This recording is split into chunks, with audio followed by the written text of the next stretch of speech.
Calculus को basically दो part में डिवाइड किया जाता है, जिसमें से एक होता है डिफरेंशिएशन और दूसरा होता है इंटीग्रेशन। तो हमने डिफरेंशिएशन पूरा पढ़ लिया अभी, अब हम लोग पढ़ेंगे इंटीग्रेशन के बारे में। इंटीग्रेशन का एक मीनिंग होता है समेशन, यानी कई सारी चीज़ों को जोड़ने को जो है उसको इंटीग्रेशन कहा जाता है। ठीक, तो उसके लिए आप देखेंगे कि यहाँ पर हमने एक एक्स वाई एक्सिस बनाया हुआ है। अगर ऐसा हो कि अपने पास कोई फंक्शन दिया गया है y as function of x, है ना। अब उस फंक्शन का अगर ग्राफ प्लॉट करें, है ना, ग्राफ प्लॉट कर लेते हैं, मानते ऐसा कुछ टेढ़ा मेढ़ा आ रहा है। अगर ऐसा होगा और हमें कहा जाए कि इस ग्राफ का एरिया बताओ, तो एरिया निकालने में अगर ऐसा कर्व हो तो काफ़ी मुश्किल आएगा, है ना। अगर हम ऐसा भी करें कि इनको छोटे छोटे पार्ट्स में डिवाइड करें, तो जैसे ये पार्ट हो गया, ये पार्ट हो गया, है ना। अगर ऐसे करके भी देखें तो यहाँ तो फिर भी थोड़ा ठीक निकलेगा। ऐसे एरिया निकालेंगे रेक्टेंगल मान करके, ऐसे रेक्टेंगल मान सकते हैं, जिसमें से ये वाला पार्ट का भी इसको ट्रायंगल मान करके अलग से निकालना पड़ेगा। यहाँ पर भी ऐसे रेक्टेंगल मानेंगे, फिर एक ट्रायंगल मान करके निकालना पड़ेगा, जिसमें कि एक्यूरेसी नहीं होगी क्योंकि एग्जैक्टली ये स्ट्रेट लाइन है नहीं। अब यहाँ पर निकालेंगे, ऐसे हम लोग इसको रेक्टेंगल मान कर करेंगे, छोटा सा पोर्शन का एरिया छूट जाएगा।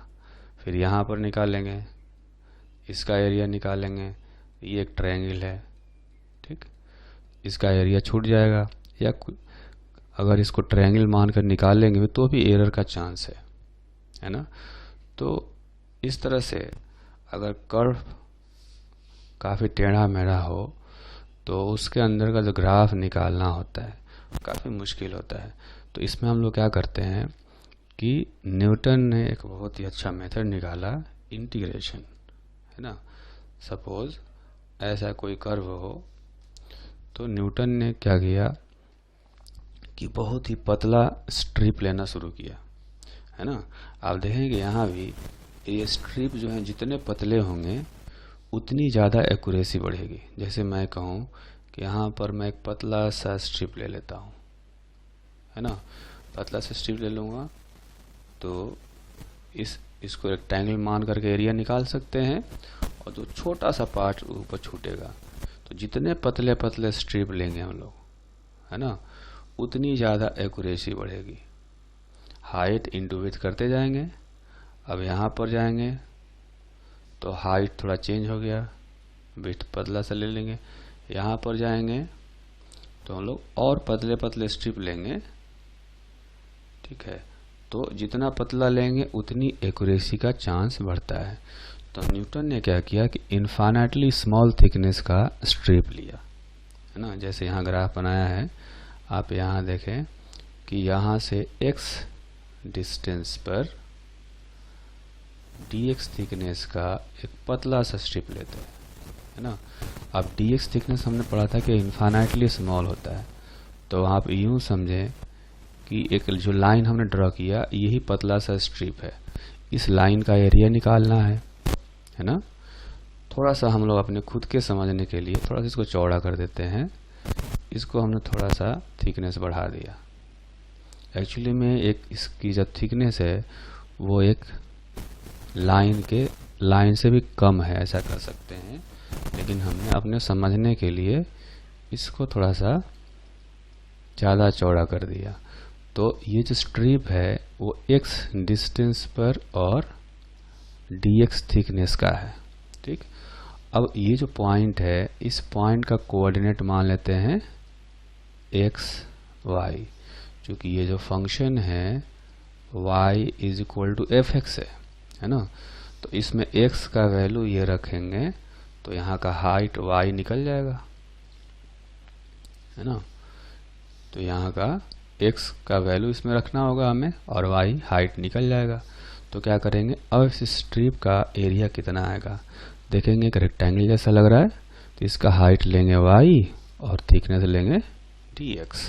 तो ऐसा कर सकते हैं कि to calculate to calculate the area enclosed between curve y is equal to fx and x-axis, consider a small strip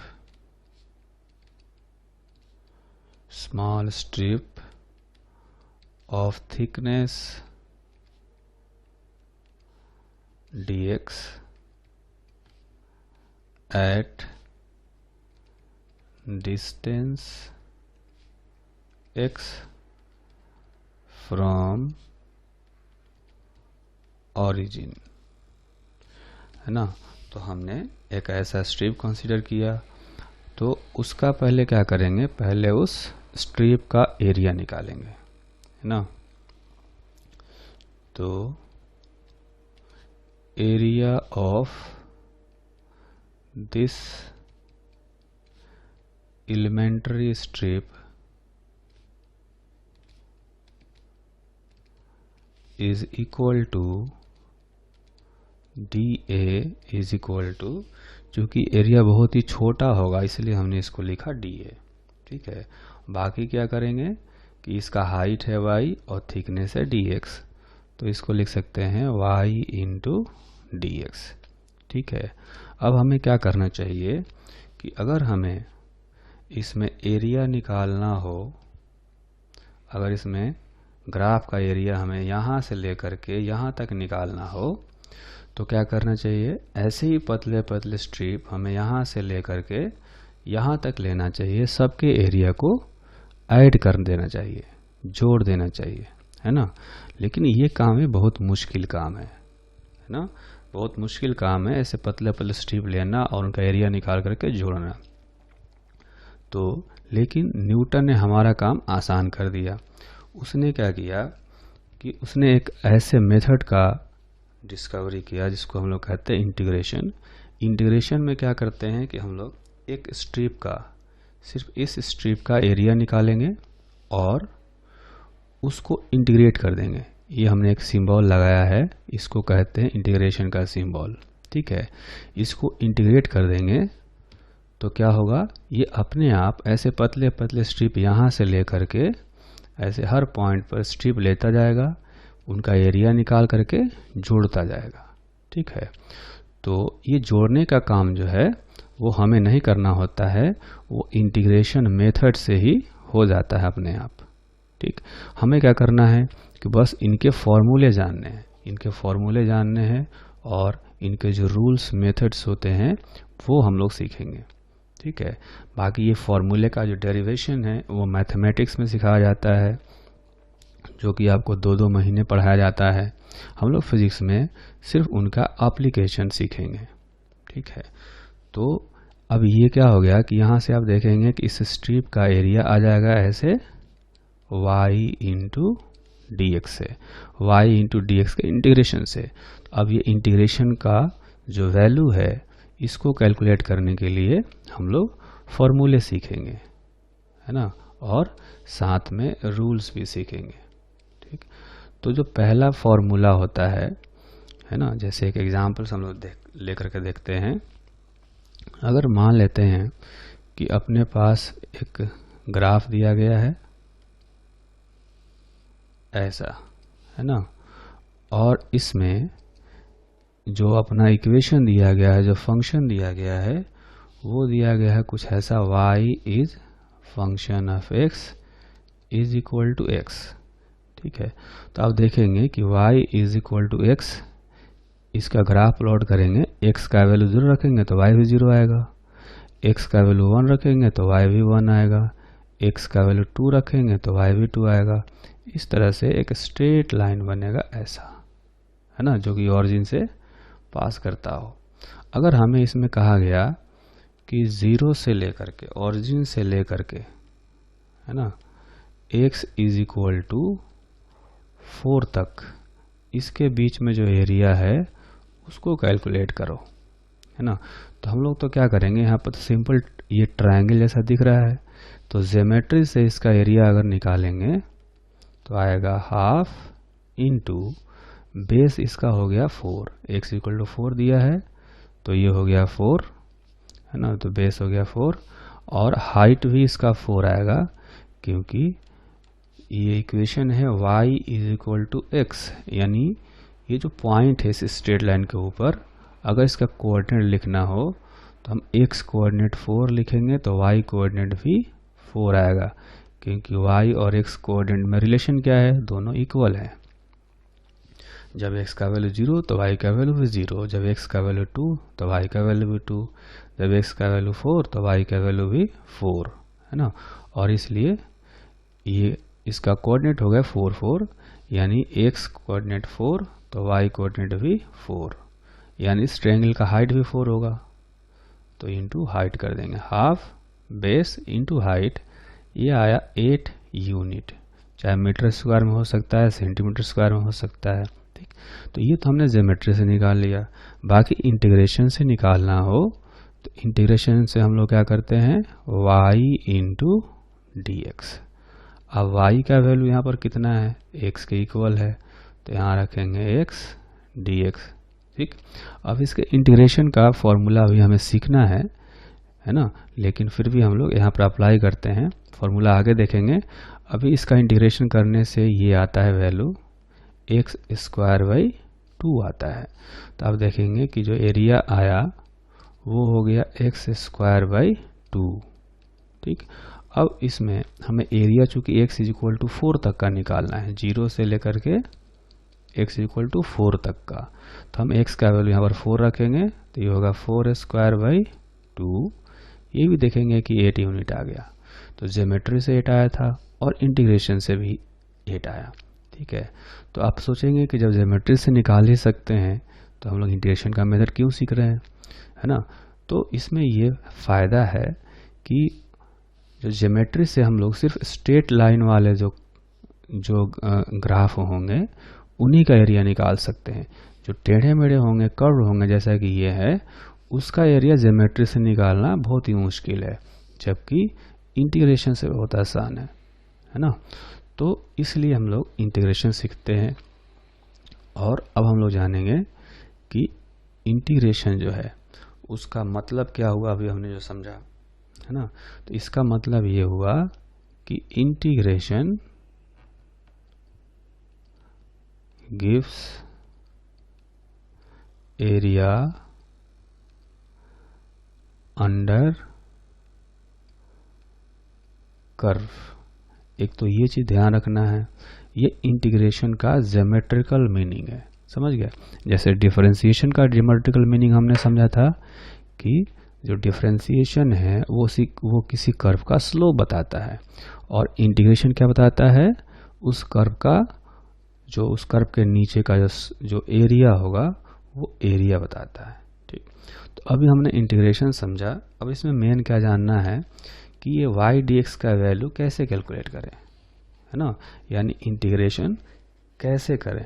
अभी तो हमने सिर्फ ये समझा कि इंटीग्रेशन होता क्या है, तो ये एरिया बताता है ना। अब इंटीग्रेशन कैसे करें, इसके लिए हमें फॉर्मूले और रूल्स सीखने होंगे। तो हम आते हैं अभी कि इसके फॉर्मूले पहले सीखते हैं, है ना। तो फॉर्मूले फॉर इंटीग्रेशन, है ना। तो इसका जो फॉर्मूला है, पहला फॉर्मूला हम लोग डिफरेंशिएशन में जो सीखे थे कि x पावर n का डिफरेंशिएशन कैसे करते हैं, तो इसमें भी हम लोग पहले x पावर n का ही इंटीग्रेशन सीखेंगे। तो ऐसा मान लेते हैं कि अपने पास जो फंक्शन है वो है x पावर n। तो अगर हमें इंटीग्रेशन करना हो y dx का, यानी y की जगह पर रखेंगे x power n into d x, तो इसका इंटीग्रेशन का जो वैल्यू आता है वो आता है x power n plus 1 divided by n plus 1, ठीक है। तो ये फॉर्मूला है ना। अब इस फॉर्मूले में खास बात क्या है तो आप देखेंगे कि x पावर n का इंटीग्रेशन से जो टर्म आया है ना, ये टर्म आया है। इस टर्म को अगर हम लोग डिफ्रेंशिएट करें तो वापस ये x पावर n आएगा, है ना। चेक करके देखते हैं। तो हम क्या करेंगे यहाँ पर कि d x power n plus 1 by n plus 1, इसका हमें डिफ्रेंशिएशन करना है, ठीक है। तो जब डिफ्रेंशिएशन इसका करेंगे तो देखेंगे कि इसमें वन ये n प्लस 1 तो कांस्टेंट टर्म है, तो इसको ऐसे ही लिख सकते हैं यहाँ पर 1 बाई n प्लस 1 इंटू, अब हमें डिफ्रेंशिएशन करना है x पावर n प्लस 1 का। तो x पावर n का डिफ्रेंशिएशन का फॉर्मूला हमें पता है, उसी फॉर्मूले को अप्लाई करते हैं। यहाँ पर n के जगह पर n प्लस 1 है, तो लिखेंगे n plus 1 into x power n plus 1 minus 1। ये वैसा ही है जैसे n x power n minus 1, है ना। तो इसमें आप देखेंगे कि n प्लस 1 यहाँ से और n प्लस 1 यहाँ से कैंसिल हो गया, और ऊपर क्या बचा, ये प्लस 1 और ये माइनस 1 कैंसिल हो जाएंगे, तो बचेगा x पावर n, ठीक है। तो हमने क्या देखा कि x पावर n का इंटीग्रेशन करने से ये वाला टर्म आता है, और फिर इसका डिफरेंशिएशन करने से ये वाला टर्म आता है। इसीलिए इंटीग्रेशन को डिफरेंशिएशन का उल्टा भी कहा जाता है ना। इंटीग्रेशन का एक तो हम लोग कहते हैं कि समेशन है, जोड़ना है इसमें, और एक दूसरा मीनिंग क्या है कि ये डिफरेंशिएशन का जस्ट अपोजिट है ना। तो अगर हमें डिफरेंशिएशन के फॉर्मूले पता हैं तो हमें इंटीग्रेशन के फॉर्मूले भी पता होंगे, ठीक है, क्योंकि वो इंटर कन्वर्जन जो है वो करना हमें सीखना है बस, ठीक। तो क्या करेंगे, अब एक चीज़ और हम लोग इसमें सीखते हैं कि जैसा कि अभी हमने यहाँ पर डिफरेंशिएशन किया है ना, इसका डिफरेंशिएशन किया तो x पावर n आया। अगर मैं ऐसा कहूँ कि इस टर्म में एक कांस्टेंट टर्म जोड़ दिया जाए यहाँ पर, है ना, मतलब ये जो टर्म था x power n plus 1 by n plus 1, इसके साथ में अगर कोई कांस्टेंट टर्म जोड़ दिया जाए तो अभी डिफरेंशिएशन करने से जो है फिर से x पावर n ही आएगा, क्योंकि c जो कांस्टेंट है उसका डिफरेंशिएशन 0 होता है, ठीक है। तो हम लोग क्या करते हैं कि जब भी इंटीग्रेशन करते हैं तो साथ में एक कांस्टेंट टर्म जोड़ देते हैं, ठीक है। कांस्टेंट टर्म इसलिए जोड़ते हैं क्योंकि उसकी वैल्यू हम लोग बाद में जो क्वेश्चन में हिंट दिए रहते हैं उसके हिसाब से उनकी c की वैल्यू कैलकुलेट करते हैं, ठीक है। हो सकता है कि c का वैल्यू 0 हो सकता है 0 नहीं हो, इसलिए हमें पहले से ही उसको 0 मान लेना सही नहीं है। तो हम लोग क्या करते हैं, हमेशा जब भी इंटीग्रेशन करेंगे उसमें एक कांस्टेंट टर्म c ऐड करते हैं, ठीक है। ये जो हम लोग इंटीग्रेशन सीख रहे हैं इसको इनडेफिनिट इंटीग्रेशन कहा जाता है। इनडेफिनिट इसलिए कहा जा रहा है कि हमें ये पता नहीं है कि हम लोग एरिया कहाँ तक का निकाल रहे हैं। हम लोग एरिया भी x के टर्म में यानी वेरिएबल के टर्म में निकाल रहे हैं। x का वैल्यू रखने पर पता चलता है कि हमें कहाँ से कहाँ निकालना है, ठीक है। तो जब भी इनडेफिनिट इंटीग्रेशन करेंगे तो हमें साथ में एक कांस्टेंट टर्म c जोड़ना होगा, ठीक है। तो ये जो फॉर्मूला अभी हमने सीखा, इस फॉर्मूले को एक बार फिर से लिखते हैं। ये जो फॉर्मूला है वो है x पावर n का इंटीग्रेशन करेंगे तो आएगा x power n plus 1 divided by n plus 1 plus c, है ना। तो ये हुआ अपना पहला फॉर्मूला। तो ये अगर पहला फॉर्मूला है, ठीक, तो दूसरा जो फॉर्मूला है ना, ये पहला हो गया। दूसरा फॉर्मूला हम लिखेंगे जो हम लोग डिफरेंशिएशन में भी सीखे थे, साइन x का इंटीग्रेशन। तो साइन x का इंटीग्रेशन होता है माइनस कॉस x, और साथ में जैसा कि बताया कांस्टेंट टर्म जोड़ देंगे। ठीक है, आप यहाँ भी देखेंगे कि cos x का डिफरेंशिएशन माइनस साइन एक्स होता है, तो माइनस cos x का डिफरेंशिएशन प्लस साइन एक्स हो जाएगा, है ना। यानी इस पूरे टर्म का डिफरेंशिएशन साइन एक्स के इक्वल आएगा। ठीक, तो एक फॉर्मूला ये हो गया। उसके बाद जो थर्ड फॉर्मूला है वो है cos x के इंटीग्रेशन का। ये है cos x का इंटीग्रेशन, तो cos x का इंटीग्रेशन sin x हो जाता है। साथ में कांस्टेंट टर्म जोड़ देंगे, है ना। इसी तरह से एक और फॉर्मूला, जैसे अगर sec स्क्वायर x dx का इंटीग्रेशन करना हो, तो जैसा कि हम लोग जानते हैं tan x का डिफरेंशिएशन sec स्क्वायर x होता है, तो sec स्क्वायर x dx का जो इंटीग्रेशन होगा वो tan x आ जाएगा, है ना। tan x का डिफरेंशिएशन sec स्क्वायर x होता है, इसलिए sec स्क्वायर x का इंटीग्रेशन tan x हो जाएगा। साथ में एक कांस्टेंट जोड़ देंगे। इसी तरह से और भी एक दो फॉर्मूले हैं।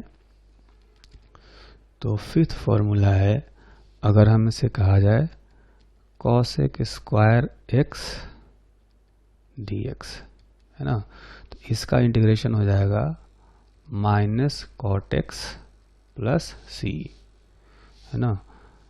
जैसा कि आप जानते हैं cot x का जो डिफरेंशिएशन होता है वो माइनस cosec स्क्वायर होता है, माइनस cosec स्क्वायर x होता है, तो माइनस cot x का differentiation plus cosec square x हो जाएगा।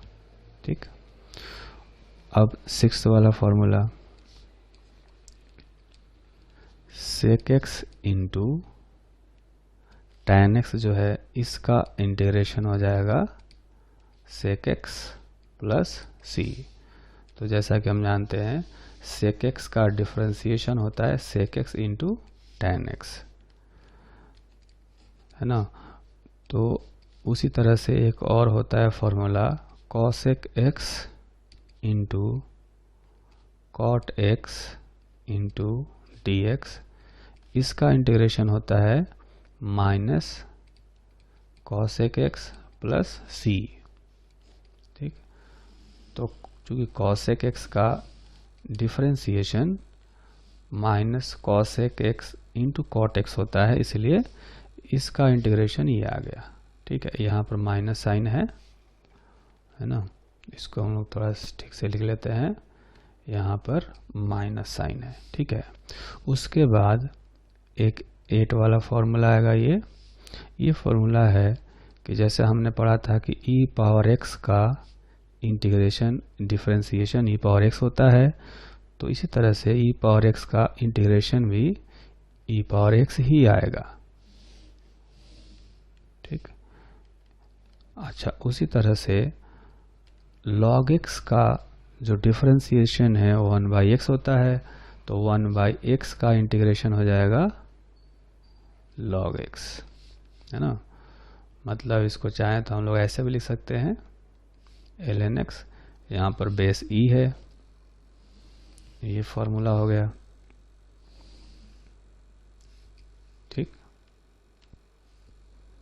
फॉर्मूले हमें याद रखने हैं, और फॉर्मूले याद रखने में कोई मुश्किल इसलिए नहीं है क्योंकि अगर एक डिफरेंशिएशन का फॉर्मूला याद है तो इंटीग्रेशन वाले फॉर्मूले में भी हमें जस्ट उसका उल्टा कर देना है ना। अब हम सीखेंगे रूल्स ऑफ इंटीग्रेशन। अब हम लोग सीखते हैं रूल्स ऑफ इंटीग्रेशन, जिसमें से पहला रूल होता है, उसको कहा जाता है सम एंड डिफरेंस रूल। जैसा कि डिफरेंशिएशन में भी कुछ मिलता जुलता ही रूल हमने सीखा था, सम एंड डिफरेंस रूल।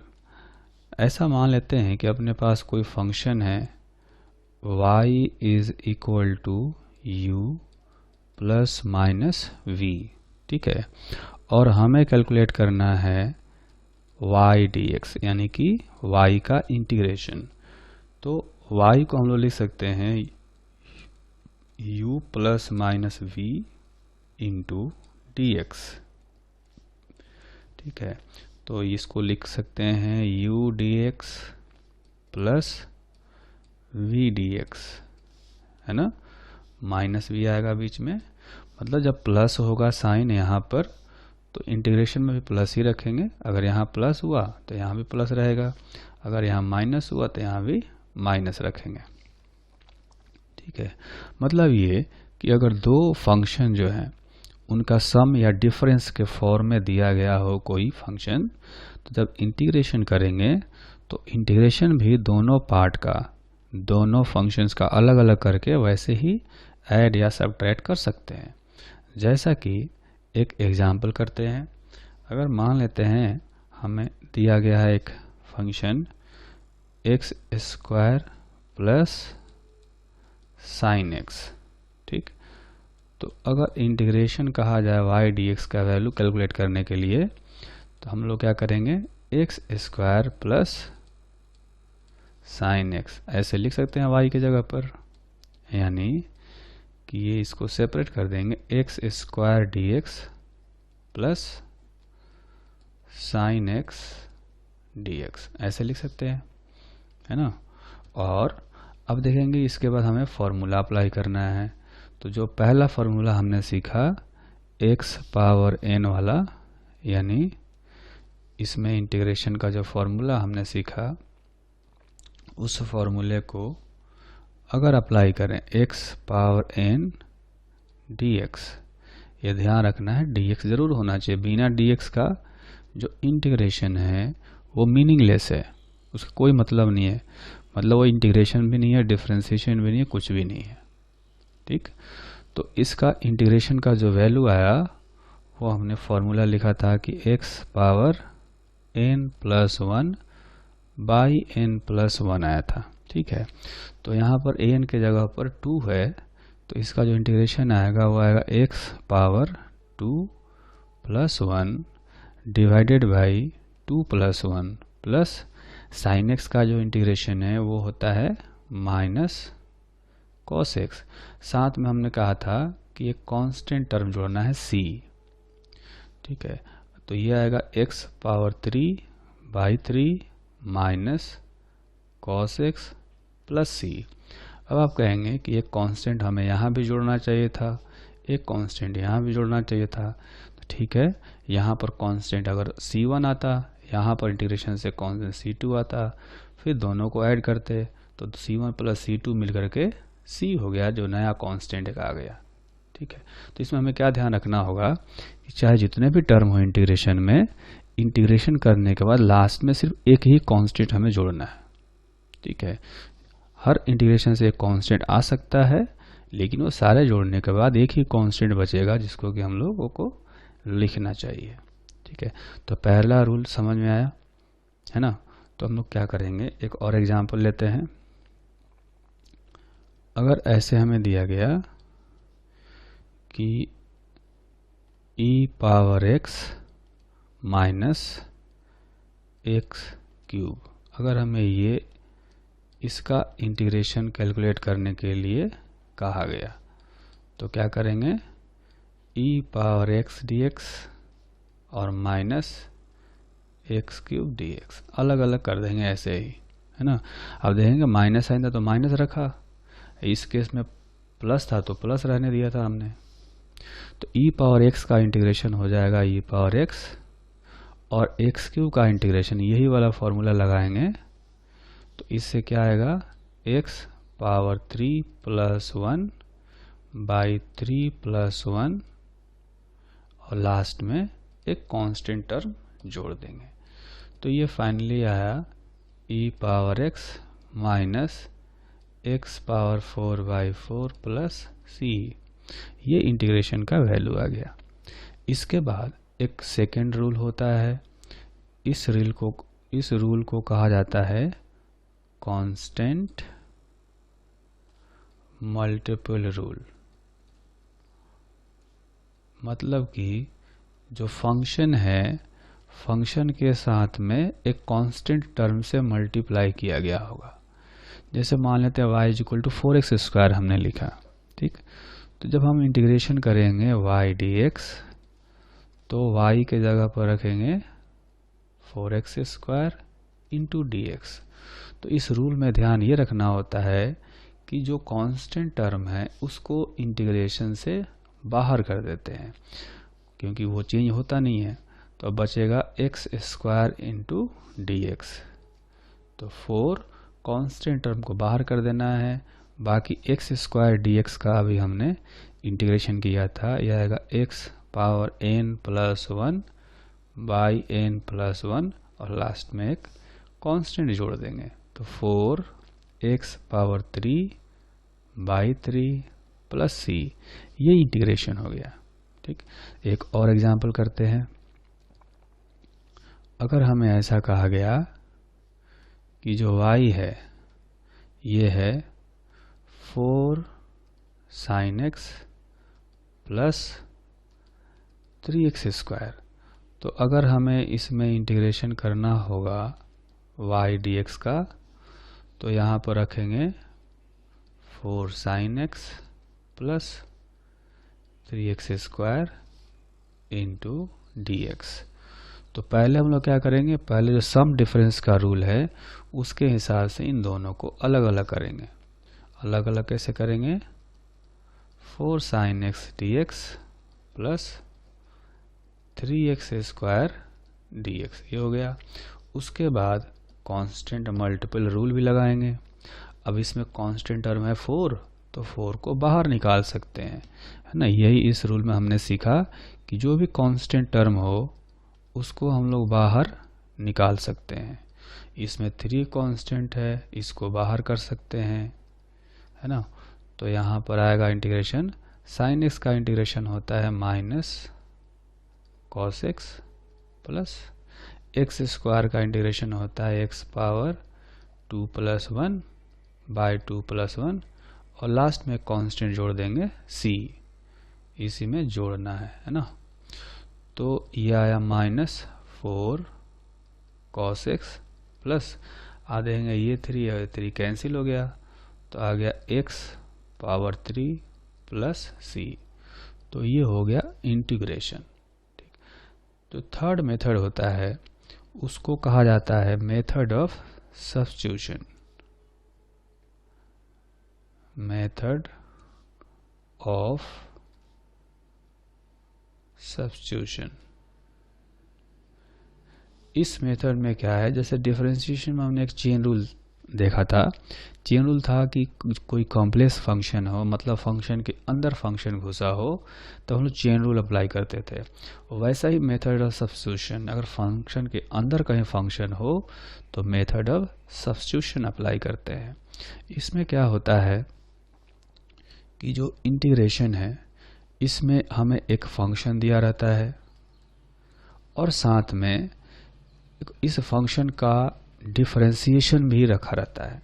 जैसे f(x) एक फंक्शन है, तो इसका डिफरेंशिएशन हो सकता है मल्टीप्लाई करके रखा गया हो या डिवाइड करके रखा गया हो, कुछ रखा गया होगा, है ना। इस तरह से रखा जाता है।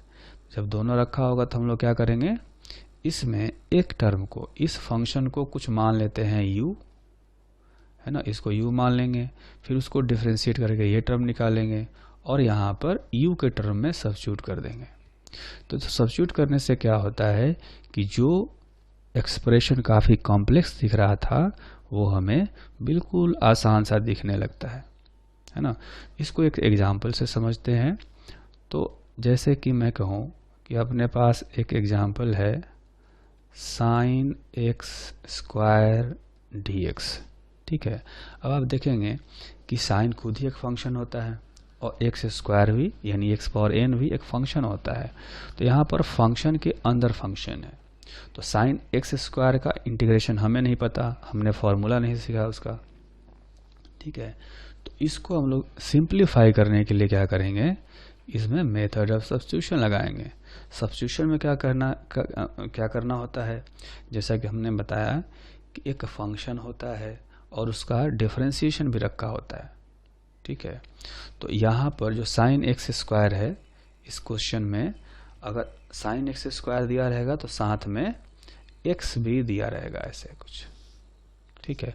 तो अपना एक्चुअल क्वेश्चन जो है वो ये है, इसका वैल्यू हमें कैलकुलेट करना है। ठीक, तो इसमें क्या करेंगे कि हम ऐसा एक फंक्शन खोजते हैं जिसका डिफरेंशिएशन भी रखा होगा। तो आप देखेंगे कि यहाँ पर एक्स स्क्वायर एक ऐसा फंक्शन है जिसका डिफरेंशिएशन कितना होता है 2x। तो 2x जो है यहाँ पर आसपास में है, कैसे है वो दिखेगा अभी। हम लोग पहले ऐसा करते हैं, मान लेते हैं put x square is equal to u. ठीक, यानी u को हमने, एक्स स्क्वायर को हमने u मान लिया। तो अब क्या करेंगे, अगर fx हमने मान लिया कि ये fx को हमने कहा था कि u मान लेना है, तो एक्स स्क्वायर को हमने u मान लिया। अब क्या करेंगे, इसको डिफ्रेंशिएट करेंगे। तो du बाई dx जो आएगा ये आएगा 2x, यानी du का वैल्यू हो गया 2x dx। ठीक, तो जो हमें क्वेश्चन दिया गया था उसको फिर से एक बार लिखते हैं। क्वेश्चन हमें ये दिया गया था, है ना। तो अगर इसको ऐसा करें, इसमें 2 से ऊपर नीचे मल्टीप्लाई कर लेते हैं, या ऐसे भी कर सकते हैं, मल्टीप्लाई नहीं भी करें, du बाई 2 निकाल लेंगे तो ये x dx आएगा। ठीक है, तो देखिए अब क्या करेंगे हम लोग, अब x को एलिमिनेट करेंगे और u के टर्म में रखेंगे। तो हम लोग लिखेंगे साइन एक्स स्क्वायर को u रख सकते हैं यहाँ से, तो एक्स स्क्वायर को हम लोग u रख देंगे। अच्छा, जो x इंटू डी एक्स है, x इंटू डी एक्स को लिख सकते हैं du बाई 2, तो यहाँ लिखेंगे du बाई 2। तो 1 बाई 2 तो कांस्टेंट है, इसको बाहर कर सकते हैं। अब आया साइन u du। तो अब ध्यान देंगे कि अब बिल्कुल सिंपल सा ये एक्सप्रेशन बन गया। पहले जो कॉम्प्लेक्स दिख रहा था x sine x square complex दिख रहा था, अब आसान सा हो गया, साइन u आ गया। तो इसका इंटीग्रेशन का फॉर्मूला हमें पता है, कैसे, तो साइन u का माइनस कॉस u होना चाहिए।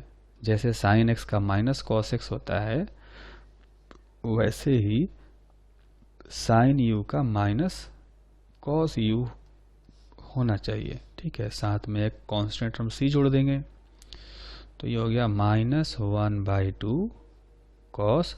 अब ये जो u है, u का वैल्यू वापस एक्स स्क्वायर रख देंगे, x के टर्म में ही हमें आंसर लाना होता है इसलिए। तो ये हो गया minus 1 by 2 cos x square plus c। तो ये जो भी एक्सप्रेशन था इसका इंटीग्रेशन ये हो गया, है ना। जो वैल्यू दिया गया था x sine x square dx, इसका इंटीग्रेशन हो गया minus 1 by 2 cos x square plus c। ठीक, एक और एग्जांपल करते हैं। ऐसा मान लेते हैं कि अपने पास कुछ ऐसा एग्जांपल दिया गया है जिसमें हमें करना है e power x square into x into d x. ये हमें एक्सप्रेशन दिया गया है, इसका इंटीग्रेशन निकालना है। तो क्या करेंगे, इसमें आप देख सकते हैं हमें हमेशा मेथड ऑफ सब्स्टिट्यूशन में यही खोजना है, एक ऐसा फंक्शन खोजना होगा जिसका डिफरेंशिएशन भी बगल में रखा होगा, है ना। जैसे इसमें देखेंगे कि एक्स स्क्वायर एक ऐसा फंक्शन है जिसका डिफरेंशिएशन होता है 2x। तो 2x में से x यहाँ पर रखा हुआ है। कांस्टेंट टर्म की चिंता हमें नहीं करनी चाहिए, क्योंकि कांस्टेंट टर्म तो मल्टीप्लाई डिवाइड करने से भी आ जाता है।